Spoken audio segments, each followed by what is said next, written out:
how about you just tell us a little bit about yourself and what you do? Yeah, I mean, I'm a full-time voice actor here in LA, mainly dealing with all genres of voiceover in both English and Korean. Um, there you go. Oh, great. Yeah. At the same time, too, I come from the theater world and made the transition from teaching to voice acting in 2016. Oh, I'm wow.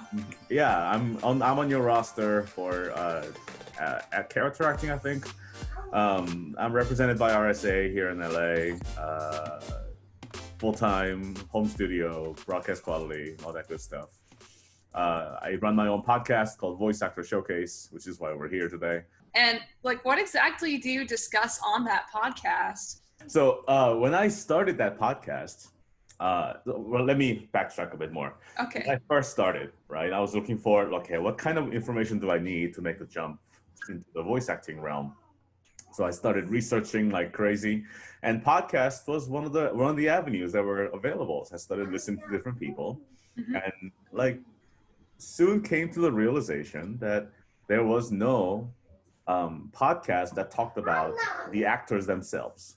Like there are so many podcasts out there that host special voice acting people that are famous and tips and tricks and here's my story and here's how I can help you.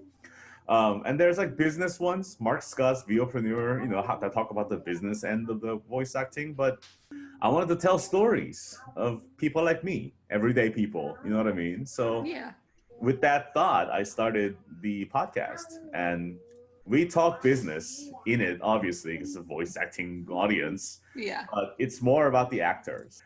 I've interviewed voice actors from all corners of the country as well as the globe so far, and everybody's story is so unique and different, yet at the same time similar because we're walking the same path. So definitely, it's been really like enlightening and eye-opening and like totally relatable and entertaining. Episode 24 got released yesterday, and I have like 28 more in the pipeline. So oh my gosh, wow. I'm not going anywhere. That's so cool though, because like you're taking more of a casual approach, because I do, like you said, like there's so many podcasts and shows. I remember years ago there was a documentary being made, and this was when I was like 12, and I was so hyped for this, and it didn't really come out to the public. It was like, I think it was like Behind the Voices or something like that. But they were just kind of putting them on a pedestal, like, well, you have to be this big to be talked about. Right. And it's like, like I think the industry has grown a lot because media has changed so much. Like now that we have YouTube content creators doing things on a larger scale, it's like there's more of an outreach for people who can just record from home. What keeps yourself engaged, like whenever you're working on roles and voices, like or whenever you're looking for people to talk to, like what keeps you motivated on that? I want representation of not only like ethnic or sexual preference. I want representation of the big picture. And I've started to scratch the surface of that. Like the other day I interviewed Ian Russell, who is a British voice actor working out of his home studio in South Carolina, represented by he's a nominee for One Voice Awards in Britain.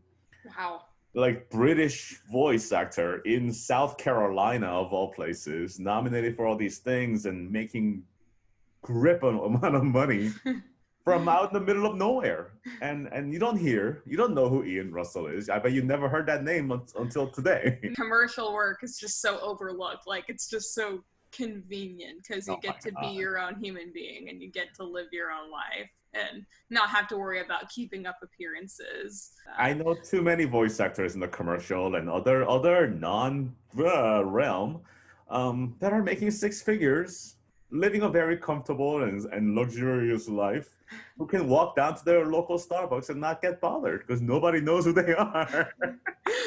Getting back to the question, I wanna be able to tell everybody's story, except the famous people. I don't know if they want to be on my show. Great. If Tara Strong, Rob Paulson reached out to me one day like, hey, I want to tell my story too, I'd welcome them, obviously. Oh yeah, definitely. But, I'm more for Dawson Adams, who's working out of his tiny little home in the middle of West Virginia, where there's more trees than people. You know, that guy's working his butt off to make it in this industry. And I applaud people like that. People come from all different backgrounds and social statuses, and immigrants from different countries, people living in France and Egypt and Korea and Japan. I'm slated to interview a lady named Kelly who moved from Japan to New Zealand, and she's providing Japanese narrations to New Zealand companies as well as around the world. Wow. Korean in LA. So you have the same story, but there's so many different nuanced intricacies and variances and diverse selection of different lives that us voice actors in this bubble lead. Every episode is so different. Every person is so different, but our experience in this industry is exactly the same. And I find that super fascinating. There's always going to be some kind of connecting factor, and I like that you highlight that. And I like that you're looking at this in a way like you want to give people who are starting out kind of a pedestal to talk about what they're doing and who they are. I feel like in the last 20 years, this as a career field has really blown up. I don't think that people in 70s conventions or like acting workshops and all that had voice acting in mind when they came in. Like, not at all. Like, unlike today where you can go to a comic convention or you can go to like a theater group and someone will go, hey, I'm kind of interested in voice acting. And that would have been kind of crazy like 20 something years ago. But because we have so many big players and like it's become more and more of like a, you know, huge deal with popular culture, that like people are more attracted to the idea, I suppose. Celebrities too, and that's how you kind of know, you know, like Minnie Driver didn't used to be the voice of Lexus, you know what I mean? And yeah, the fact that celebrities are just going, oh, you know what, you mean I get to work from home in pajamas and just speak into a mic and get paid? And the explosion of technology and the accessibility to it for the general public. I mean, we've seen an influx of voice actors or people who call themselves voice actors, so mixed among the serious ones who are career focused and oriented, as well as I'm gonna buy a snowball and call myself a voice actor. just the proliferation of the explosion in numbers and the emergence of pay-to-play sites who unfortunately take advantage of those people. The landscape has really changed. I completely agree. How does social media affect your work style now? Like, what are the pros and cons of using it for networking? It didn't used to. Back in my day, it didn't used to. But now you can't, a serious career-focused voice actor with a long-term goal in mind has to have social media. It's how we interact on the internet now. Who goes to websites anymore? What are websites? It's how we interact and it's how we network, LinkedIn, you know, and it has to be, if not a center stone, a major portion of any voice sector, any organization, any company. And there are strategies and specific steps that one could take to maximize the networking and the advertising and marketing capabilities of those avenues and platforms. I used to say it's the unfortunate truth, but it's not so much anymore. It's just the truth. If you want to be successful, you're going to need a large-ish following on any of those platforms for marketing purposes. And now that social media presence is becoming one of the casting decision elements when it comes to certain studios, it's more important now than ever to be more than just a voice actor. I accept that as part of my job.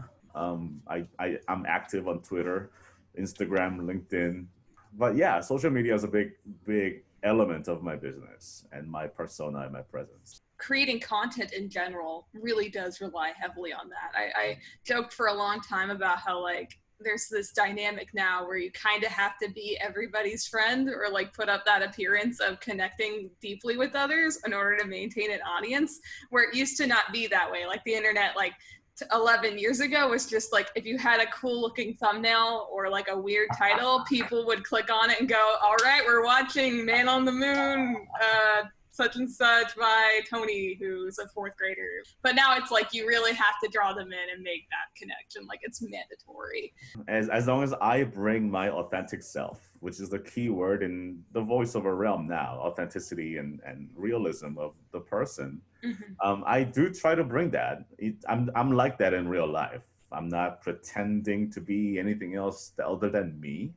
And I create content just using me. I create daily videos, 2 minutes long, every single day, and they go across all my platforms. And for the podcast, there's teaser clips that go get spread across content across the platform every single day, except the weekends because I need some sanity in my life.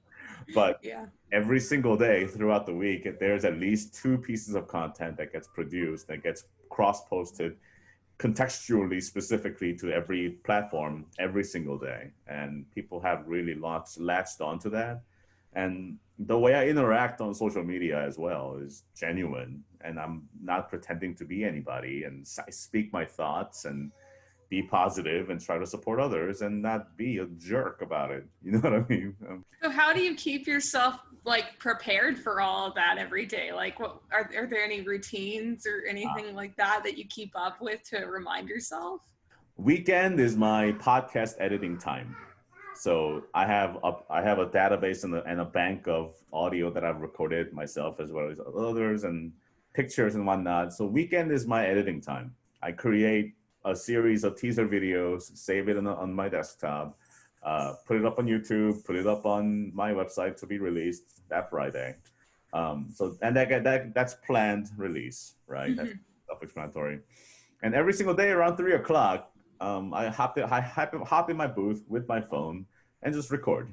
It takes literally 2 minutes. AirDrop it to my iMac and push it across, and it takes 10 minutes. That's time that I can spend and invest into my business to create content, to spread my message, to interact with my followers, so on and so forth. And people have these misconceptions of the content that you create have to be like perfectly polished and like spent 10 hours editing. It literally goes from my phone to my laptop and onto Twitter. I haven't yet heard any complaints about, oh, your video is terrible. It's on my phone. You're a voice actor too, so it's like motion graphics and animation that shouldn't be the focus for you at all. Nah. What do you look for in other talents?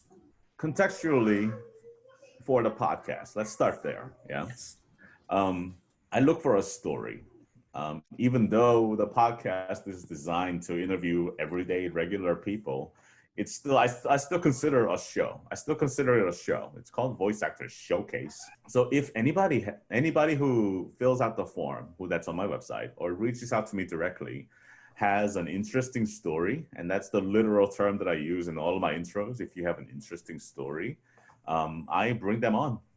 And they have a little interview form that they fill out, comprised of 9 questions. And depending on what they provide, I can kind of sculpt their story as we go. So each and every episode is sculpted and designed to bring out a certain narrative, certain direction, perhaps. I've been interviewed by different podcasts as well, and everything from ranging from like, these are the directions we're going to go, and these are the words that we'd like you to use, to let's just talk and blah, blah, blah, blah, and the whole thing just gets loaded up. I'm kind of in between, somewhere in between. Yeah. Things take a natural course, but it's still, the direction itself is still very much crafted. So I look for voice actors that can provide me that opportunity. There are voice actors whose stories are not as interesting, to be fair. And I welcome them too, and try to bring an element that could be of value to my audience. But it just depends on that front. I've cast different talents as well for my own projects and other clients' projects that require other voice actors. When it comes to serving like my projects and other clients' projects, I require professionalism, punctuality, audio quality. Are they a good person? Are they easy to work with? Are they funny? They don't have to be funny, but I'd rather work with a funny person than not, I guess. But generally, like, are they good people? You know, and I use the phrase good people out of context and ingrammatically correct, but I use the term good people to express like, are they good people? It makes total sense. Like you want to work with people who are like flexible, but are also going to respect you and respect the project and just have a passion for it. Because the people that last in this industry are the kind, empathetic, and genuine people. In any industry, you're going to get your list of a-holes that show up, but they never last because nobody wants to work with those people. I still go by the quote that one of my mentors have said in the past, to strive to be the one that they're happy to see walk through the door, rather than the one they're happy to see walk out the door. You know what I mean? So yes. I try to live by that morals and standard, and try to be a good person to work with, fun person to work with, and I'm a fun person, I promise. I'm not a jerk. I'm not. I try to do good things for people and try to be kind and be empathetic and spread positivity, stuff like that. It sounds like you're doing all of that too with your podcast. What do you suggest to those who are looking to start up in the industry, like those who are totally blind, have no idea what they're getting into? As a matter of fact, I work with a lot of aspiring voice actors and across different platforms and different interfaces. And the first thing I say is research. There's so much information out there on the interwebs now that you really don't need anybody to sit there and tell you what this whole thing is about. I want to be a voiceactor.com is a really good place to start. And that website has so much resource. And from there, you can expand to as much and as far as one would desire. And after an initial research is done and the aspiring voice actor has a basic sense of what this industry entails, then I recommend them to get a coach or a mentor who's currently working in the field, who's aware of the trend, who has experience in the industry. And working with that coach, that mentor, that teacher, whoever it ends up being, that are not predatory, because there are those ones out there as well. There are programs that are out there. Come take our 6-week voiceover course and start making money. Be a voice actor. After you go through our course, we'll make you a demo that you can present to your agents and studios in LA. And then you'll be a voice actor making 6-figure income in no time. It's only $4,500. There are good workshops that do similar things. Like my mentor did that, but he never charged $4,000 and never made any heavy promises. It was just like get rich quick, kind of like a MLM kind of thing, which is not what you want to ever deal with in any career field. And unfortunately, there are people that fall victim to those schemes every single day. And anybody will tell you in any industry, a mentor and coach who really cares, who are credible, would genuinely have a genuine personal invested interest in one's career. I've been fortunate enough to have worked with a number of coaches who are genuine in their approach in education and guidance and promotion, that I'm really, when I'm working with my list of aspiring voice actors, I'm really pushing that idea forward. I really am invested in their success because I want them to succeed. That's probably from my teacher background. I used to be a teacher. I want them to succeed. I want them to be profitable and rise in this industry. All these things. What do I tell them? Get a coach, get a mentor. Don't fall for those. If it sounds too good to be true, it's not. Advice-based guidance is what I impress upon them. And there are so many more steps when it comes to business, advertising, demo production, and social media, content creation, representation, working with Hollywood, union, non-union. There's so many different areas and genres and places where an aspiring voice actor has to decide and decipher, and having a coach really helps. So for aspiring voice actors, I say research and then coach. Anything else you'd like to say? Yes. To take a position of gratitude, of kindness, and of empathy. First and foremost, to conduct oneself in those regards when dealing with other people and yourself, especially as a voice actor, and to pursue happiness. In these daily videos, I talk about not about staying positive, but not like fake positive, but rather to pursue one's own happiness and disregard everything else that comes, and to participate in this pursuit of becoming a voice actor as a means to attain one's own happiness. Because otherwise, you shouldn't be here. So just be true to yourself, be your authentic self, and work towards your goals, but also learn to adapt and develop and harness your own skills so you can get better along the way. Self-awareness too. I mean, if pharmacology makes you happy and voice acting makes you happy, you should go towards pharmacology. Much easier in that avenue. I think I can't think of anything else other than act and teach. Those two things bring me the most amount of pleasure and happiness in my life, and that's why I'm here. Thank you so much for calling in today. My pleasure. Okay. Have a good day. You too. Bye.